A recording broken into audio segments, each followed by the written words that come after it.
আগের দিন তোমাদের ক্লাসে বলেছিলাম যে এ কোথায় বসে আর এন কোথায় বসে। শুধু সাধারণত বাচ্চাদের শেখায় যে এ ই আই ও ইউ এই পাঁচটা যে ভায়েল আছে, এই পাঁচটা ভায়েল কোথায় বসে? এই ভায়েলের সামনে কি বসে? এন বসে। আর এই পাঁচটা বাদ দিয়ে আর যে কটা থাকে তার সামনে আমাদের এ বসে। কিন্তু এর ক্ষেত্রে কিছু ব্যতিক্রম আছে, যেখানে ও এর ক্ষেত্রে, ইউ এর ক্ষেত্রে আর ই এর ক্ষেত্রে, এই তিনটের ক্ষেত্রে কিছু কিছু জায়গায় এন না বসে এ বসে। আর 21টার ক্ষেত্রে, এই 21টা যে লেটার আছে এর ক্ষেত্রে, এইচ এর ক্ষেত্রে আর কিছু ছোট ছোট ওয়ার্ড আছে, অর্থাৎ সাংকেতিক, যেগুলো আমাদের ডিগ্রি ধরা হয়, যেগুলো যেখান থেকে সম্মানীয় পদ দেখা হয়, তার ক্ষেত্রে কিছু কিছু ক্ষেত্রে এ না বসে কি বসে? এদের সামনে তখন এন ব্যবহার করা হয়। সেগুলো কি কি আমরা আজকে দেখব। যেমন যদি এন কোথায় বসছে, আমি বললাম কিসের ব্যতিক্রম? ই এর ক্ষেত্রে, ও এর ক্ষেত্রে আর ইউ এর ক্ষেত্রে। এই তিনটের ক্ষেত্রে এন না বসে তখন কি ইউজ করি আমরা? এ ইউজ করি। কখন? ইউ এর উচ্চারণ যখন ইউ এর, দেখো এখানে কি বলেছি, ইউ এর উচ্চারণ যখন ইউ এর মতো হয়, অর্থাৎ অ বা আয়ের মতো না হয়, তখন কি বলছি? তখন ইউ এর সামনে কি বসবে? এ বসবে। তাহলে ইউ এর উচ্চারণ কি বলছি? যখন ইউ এর মতো হয়, অর্থাৎ অ বা আয়ের মতো।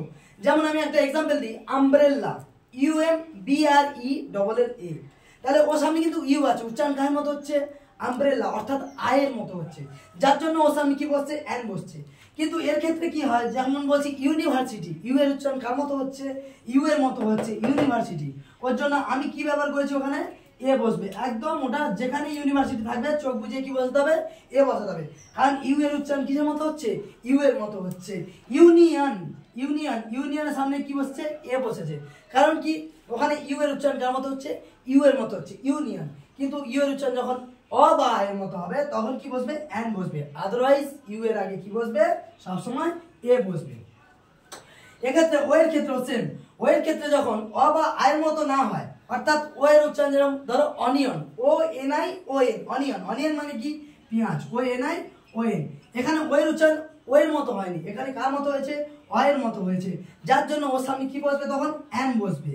কিন্তু এই ও এর উচ্চারণ one, O N E one, one এর সামনে কি হচ্ছে? তখন ওয়ান হচ্ছে, ও ওয়ান। অ এর মতো আর হচ্ছে না, অ এর মতো হচ্ছে না, তখন উচ্চারণ বানান কি হচ্ছে? One, one. ওর জন্য কি বসছে? ওর সামনে এ বসছে। ঠিক আছে? যখন যেখানে দেখবো ও এর উচ্চারণ ও এর মতো হচ্ছে, ইউ এর উচ্চারণ ইউ এর মতো হচ্ছে, তখন আমি কি করব? ওর সামনে এন বসবে না। অর্থাৎ ভায়েল হওয়া সত্ত্বেও ওর সামনে কি বসবে না? এন বসবে না। আমার কি বসাতে হবে? এ বসাতে হবে। বসবে। এখানে কি লিখেছি? যখন কোনো সম্মানীয় পদ বা ডিগ্রি বোঝায় তখন তার সামনে কি বসবে? এন বসবে।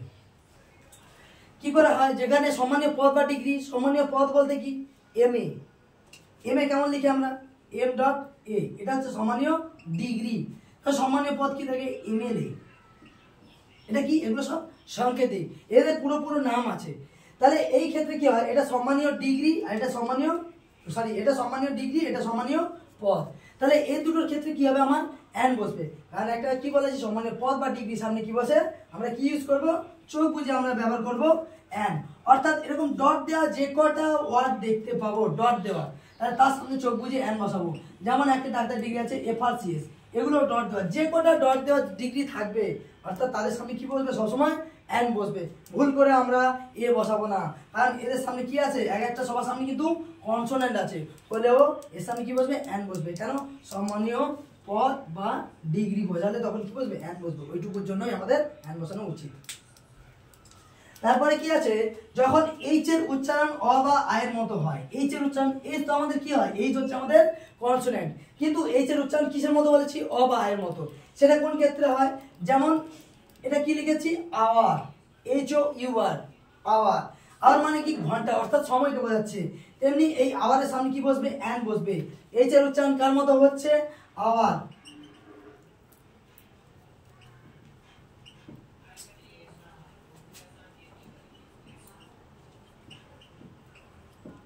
এই যে উচ্চারণ কার মতো হচ্ছে? আয়ের মতো হচ্ছে, আওয়ার। ওই জন্য এর সামনে এন বসছে। যেমন আছে অনার, অনার, অনার মানে কি সম্মান। এইচটা কনসোনেন্ট হওয়া সত্ত্বেও এর উচ্চারণ কার মতো হচ্ছে, অ বা আয়ের মতো। যেমন অনার অয়ের উচ্চারণ হচ্ছে, তেমনি এর সামনে কি বসবে, অ্যান বসবে। তেমনি আমাদের দেখতে হবে যে আমরা শুধু যে বানান লিখবো পড়বো সেটুকু না, উচ্চারণের ক্ষেত্রে আমাদের আর্টিকেল সত্যিকারে কি করে, ওটা নির্দিষ্ট করে যে ওর সামনে কি বসবে, এ বসবে না অ্যান বসবে। তেমনি এইচের উচ্চারণ কেমন হচ্ছে, অ বা আয়ের মতো হলে তখন কি বসছে, অ্যান বসছে। ওকে।